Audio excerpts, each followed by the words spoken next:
Contoh penelitian yang sangat mengharukan dari seorang siswa sekolah menengah.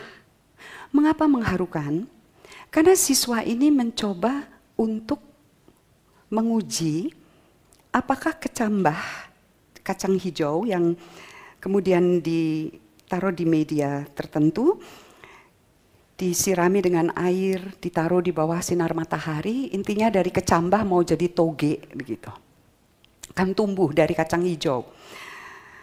Itu akan menjadi lebih cepat pertumbuhannya kalau dibacakan Al-Quran, ayat-ayat Al-Quran. Nah, jadi hasilnya positif, betul. Kesimpulannya menarik, hasilnya positif, dibacakan Al-Quran, maka tumbuhnya lebih cepat. Sarannya saya bacakan, jika ingin mendapatkan pertumbuhan yang lebih baik terhadap sebuah tanaman, terutama kacang hijau, maka bacakanlah Al-Quran. Karena memang Al-Quran mampu memberikan pengaruh terhadap pertumbuhan tanaman, sama saja seperti pengaruh Al-Quran terhadap manusia. Karena memang Al-Quranlah nikmat untuk seluruh makhluk ciptaannya dan alam semesta. Jadi ada kalimat bersyarat, jika dan maka, dan ada yang menarik dari kalimat ini. Ada yang menarik adalah bahwa ada gerak dari fakta eksperimen ke upaya menjelaskan. Ini dalam sains ini mau membangun teori.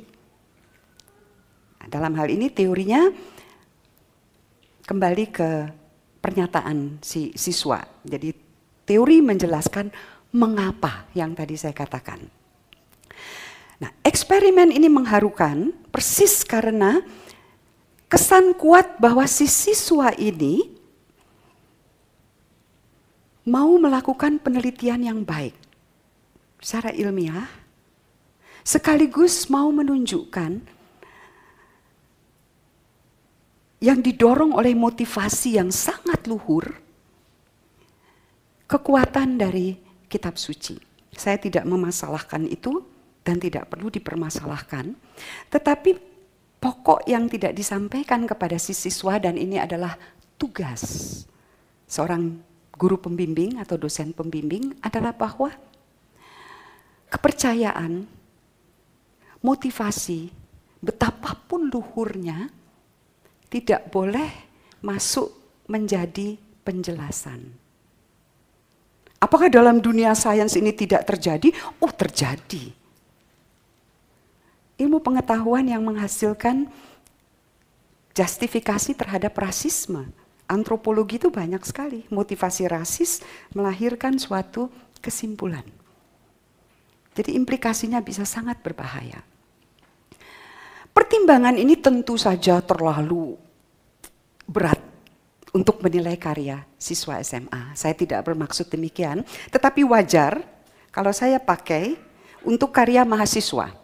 Sebagian besar ada mahasiswa di sini, wajar.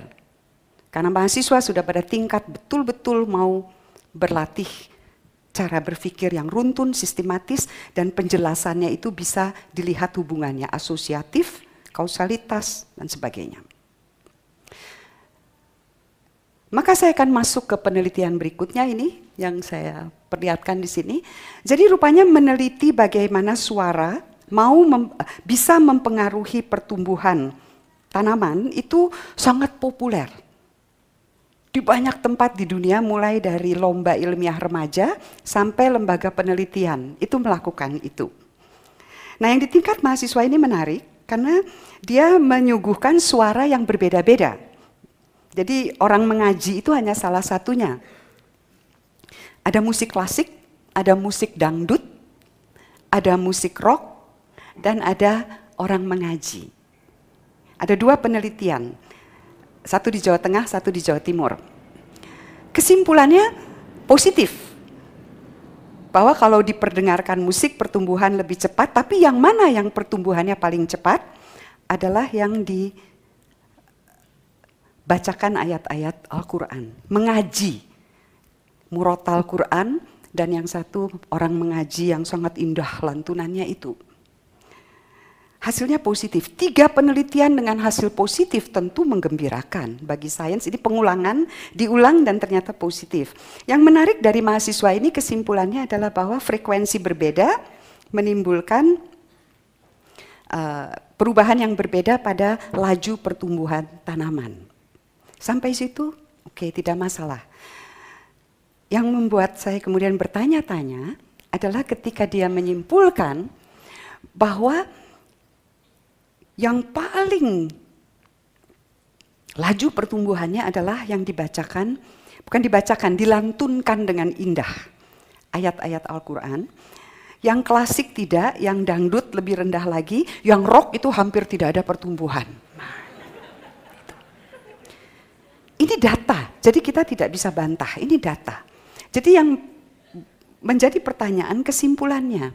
Dan penjelasan, the why question, science itu the why, mau menjawab the why question, mengapa? Nah, mengapa? Jawabannya adalah karena tanaman punya kecerdasan spiritual. Musik klasik tidak melatih kecerdasan spiritual seperti kitab suci.